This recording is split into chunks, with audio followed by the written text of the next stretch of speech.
I, 29 male, moved out of the apartment I share with my girlfriend Celia, 31, yesterday.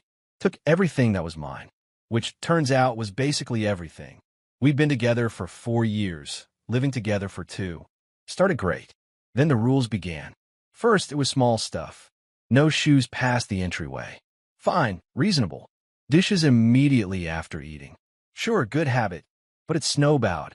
Fast. By year 2 of living together, I had a literal printed list of household guidelines taped to the fridge. 37 rules. I counted. Some highlights. No friends over past 8 p.m. on weeknights. Pre-approval required for any purchase over $20. Mandatory couple time, 7 and 9 p.m. daily. No phones, no TV, just connecting. Specific shower schedule. Her. Mornings me. Evenings only. No eating in any room except kitchen. Weekly relationship check-ins with written feedback. No gaming on weekdays. Groceries only from her approved list. Laundry done her way. Folded her way. Put away immediately. I went along with it. Kept the peace. She'd say it was about respecting our shared space and building healthy habits. Meanwhile, she broke her own rules constantly. Her friend Jade stayed till 11 p.m. Tuesday. That's different. She bought a $200 purse without asking. I don't need permission for personal items. The kicker was I paid 75% of everything. Rent, utilities, groceries. Her job as a social media consultant. She managed 3 small business Instagram accounts, brought in maybe $1,200 per month. My IT job covered the rest. But somehow, I needed permission to buy a $25 game on Steam. 3 days ago, the explosion happened. I bought a pizza on my way home. Didn't realize we were out of her approved dinner ingredients. Was tired, grabbed a large pepperoni. The war crime, apparently. You didn't check the meal plan. Celia, it's just pizza. I was hungry. It's about respect. The plan says Tuesday is salmon. We don't have salmon because you were supposed to shop Monday. I worked late Monday. You were home all day. Wrong thing to say. She went nuclear. Screamed about my lack of commitment to our systems. How I constantly undermined her efforts to build structure. How I was sabotaging our future. Then she said it. The magic words. If you don't like my rules, leave. Something in me just clicked. For years of walking on eggshells, following arbitrary rules that only applied to me, asking permission to live in my own home. Done. Don't mind if I do. She laughed. That bitter, condescending laugh. You're right. You wouldn't last a week without me keeping your life together. I didn't argue. Just went to bed. Yesterday morning, she left for her yoga brunch shopping routine. Every Wednesday, like clockwork. I took the day off work. Rented a U-Haul. Started packing. Here's what I took. All furniture. I bought it all. TV, game systems, electronics, mine. Kitchen appliances, except her Vitamix. Bedding, towels, I bought them. All streaming passwords. Change them first. My name off the lease, month to month, thank God. Every subscription canceled. Her supplementary credit cards, canceled. Utilities, cancellation notice for end of month. What I left. Her clothes and personal items. Her beloved Vitamix. The printed household guidelines on the fridge. A sticky note. Per your request, I've left. Rent is due on the 1st, Jake. My phone started blowing up around 4 p.m.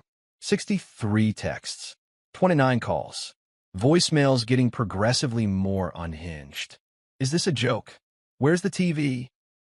The power is scheduled to be shut off. Jake, this isn't funny. My car got declined to Whole Foods. You can't just leave. I make the rules. You don't get to just decide. Come back right now. This is theft. I'm calling the police. Please, baby, I didn't mean it. You're overreacting to one little fight. Where am I supposed to live? I'm crashing at my buddy Tomas's place. Sitting here with a beer, watching Netflix on my TV, eating takeout straight from the container like a savage. No meal plan. No scheduled couple time. No written feedback about my areas for improvement. Peaceful. She wanted me to follow her rules or leave. I left. Turns out when you make ultimatums, people might actually take them. Update 1. The entitlement escalation has been educational. Day 2 started with her showing up at my work. Security has her on camera having a complete meltdown in the lobby when they wouldn't let her up without an appointment. Apparently screaming, "I'm his girlfriend," doesn't override corporate security policy. Who knew? She pivoted to my phone. "Celia, we need to talk like adults." Me, "You told me to leave." I left. Celia, I was upset. "You don't just abandon someone over one fight." Me, "It wasn't one fight. It was 37 rules and 2 years of double standards." Celia, "Those guidelines were for US. To help you be better." Me, "They only applied to me. You broke them constantly." Celia, "I made them so I can adjust them." You're not mature enough to know when flexibility is appropriate. The delusion. Actually stunning. Then came the financial reality check. See, Celia had gotten real comfortable with a certain lifestyle. Weekly yoga classes, $150 per month. Regular Monty Pitas, $200 per month. Her organic grocery addiction, $600 per month easy. Random Target runs. All on credit cards I paid off monthly. Her own credit? Trash from her preemie shopping habits. That's why she was supplementary on mine. By afternoon, the tone changed. "I can't afford the apartment. The landlord says I'm not on the lease. I need money for groceries. This is financial abuse. You OWE me support." I structure my whole life around our relationship. That last one, structure her life. You mean sitting at home, making TikToks while I work 50-hour weeks? Then came the proxy attacks. Her mom called. Her sister Dina texted. Her best friend Layla sent a DM novel about how devastated Celia was, how I ripped away her stability. My response to all of them, she told me to leave. I left. But here's where it gets good. Layla lets slip something interesting. Apparently, Celia had been bragging for months about how she had me properly trained, how her relationship system was revolutionary. She was planning to start a coaching business. From chaos to control, how I transformed my boyfriend. I was her test subject, her success story. And now her whole plan was ruined because the lab rat escaped. Day 3 brought legal threats. She found some template online and sent me a formal demand for 3 months of transition support, $6,000. Return of shared property, everything I took. Compensation for emotional damages. Payment for her to reestablish housing. I forwarded it to my cousin, who's a paralegal. He laughed, said it looked like she Googled how to sue boyfriend and copy-pasted the first result. Then, the real kicker. Tomas came home from work with gossip. His girlfriend works at the same yoga studio Celia goes to. Apparently, Celia had been telling everyone for weeks that she was planning to upgrade from me once her coaching business took off. That I was practice for the real relationship she'd have with someone more successful. But she needed me to keep paying for everything until then. So much for being devastated about losing the love of her life. I'm looking at apartments tomorrow. 1 bedrooms. No rules on the fridge. No mandatory feedback sessions. No pre-approval for pizza. Freedom tastes like pepperoni. Update 2. The extinction burst is real, but make. If financial desperation with a side of delusion. First, she tried emotional manipulation. Showed up at Tomas's place at 11 p.m. Sunday with a box of my stuff I didn't even want, old college textbooks, some USB cables. Mascara strategically smeared, wearing the dress from our anniversary dinner. I just wanted to return your things. I'm not the type to keep what's not mine. Noble. Except she was angling to get inside. When Tomas didn't bite, she tried peeking around him. Is Jake here? I have his things. You can leave them. I'll make sure he gets them. I need to talk to him. Just 5 minutes. He said no contact. Then the mask slipped. This is kidnapping. You're holding him against his will. Tomas, bless him, just said, "Lady, he's at the gym." Also, that's not what kidnapping means. And close the door. But the real entertainment started Monday. Remember her Instagram coaching business dream? Well, she decided to launch it. With me as the unwilling case study. Posted a whole series, When You've Given Too Much, recognizing emotional manipulation. According to her version, I was chronically unemployed. I've had the same job for 5 years. She supported me financially, opposite land. I refused to contribute to household management.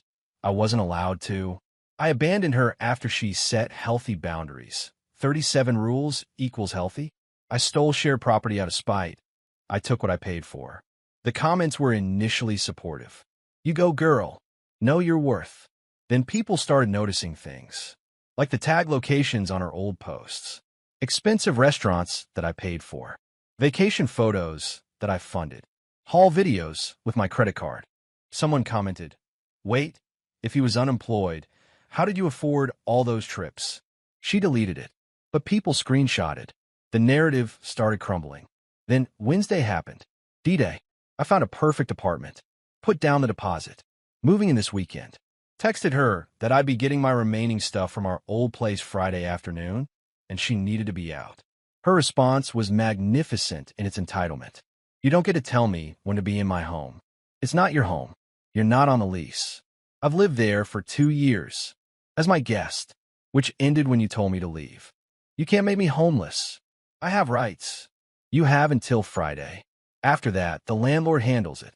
She tried calling the landlord.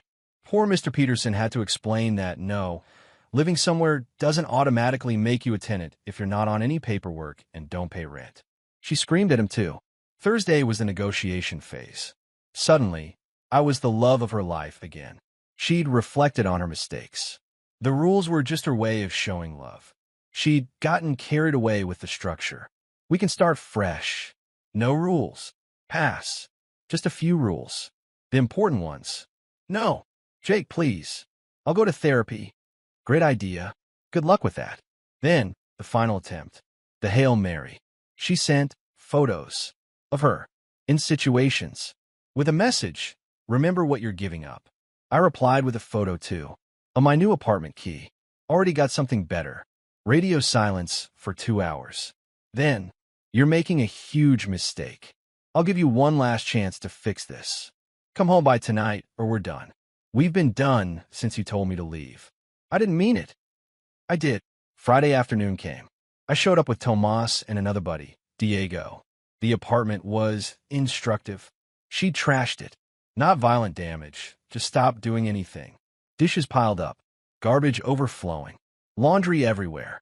The woman who demanded hospital-level cleanliness had been living in filth for a week because she literally didn't know how to maintain a space without someone else doing it. She sat on the floor. I'd taken the couch, surrounded by printouts. Apartment listings she couldn't afford. Job applications for positions she wasn't qualified for. Loan applications that were clearly going nowhere. Happy now, she said. You've ruined my life. You told me to leave. I left. I didn't mean it. Then you shouldn't have said it. We loaded my stuff in silence. She tried one more time as we were leaving. I'll change the rules. You can have friends over whenever. You can eat in the living room. Please. It was never about the rules, Celia. It was about the fact that you thought you had the right to make them. The last thing I saw was her standing in the doorway of the empty apartment, holding that laminated list of rules, looking absolutely baffled that her system had failed. Final update. So this is how it ends. Not with a bang, but with a whole lot of reality checks. First, the immediate aftermath. The landlord evicted her. Not out of spite, but because she couldn't pass the credit check to take over the lease. She tried to squat, claimed tenant rights. Mr. Peterson had to get the sheriff involved. Took 2 weeks, but she was officially out. Where'd she go? Back to mommy and daddy. At 31. But she wasn't done with me. Oh no, she had one more card to play. Small claims court. I got served 3 weeks ago. She was suing me for unlawful eviction, $3,000. Theft of shared property, $5,000. Financial abandonment, $4,000. Intentional infliction of emotional distress, $3,000. $15,000 total. For leaving when she told me to leave. I hired a lawyer. Not because I was worried, but because I wanted this done right. Cost me $500 for the consultation and court appearance. Best money I ever spent. Court day was last Tuesday. She showed up in what I assume was supposed to be her serious businesswoman outfit. Her dad was with her. She'd printed out everything. Our text conversations, her household guidelines, bank statements, even her Instagram posts, the ones that didn't contradict her story, anyway. The judge was not impressed. Judge, Ms. Celia, were you on the lease? Celia, no, but, Judge, did you pay rent? Celia, we had an arrangement. Judge, did money from your account go to the landlord? Celia, no, but I contributed in other ways. Judge, how?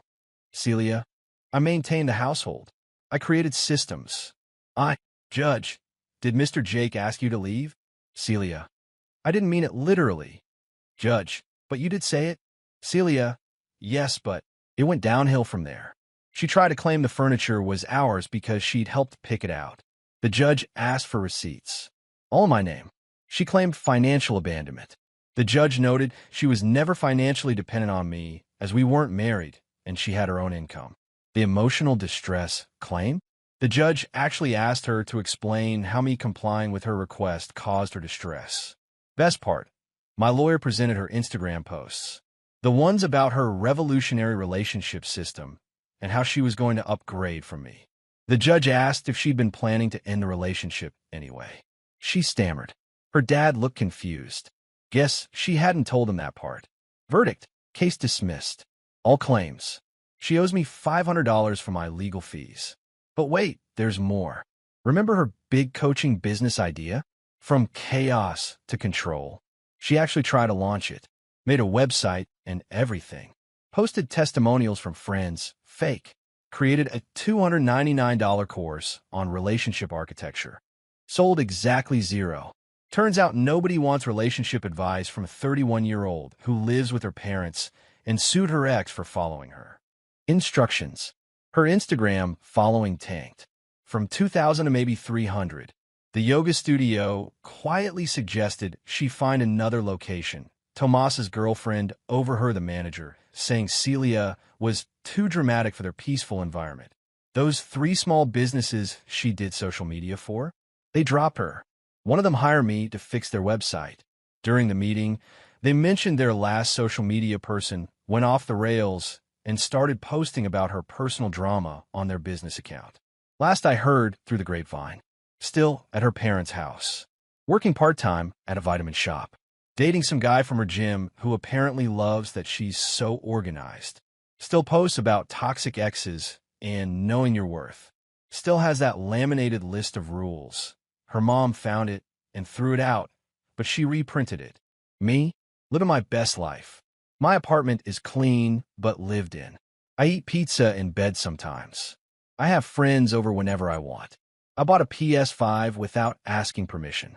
I'm dating someone who thinks rules in a relationship should be things like be kind and communicate openly, not fold the fitted sheets into perfect squares. Funny thing about ultimatums.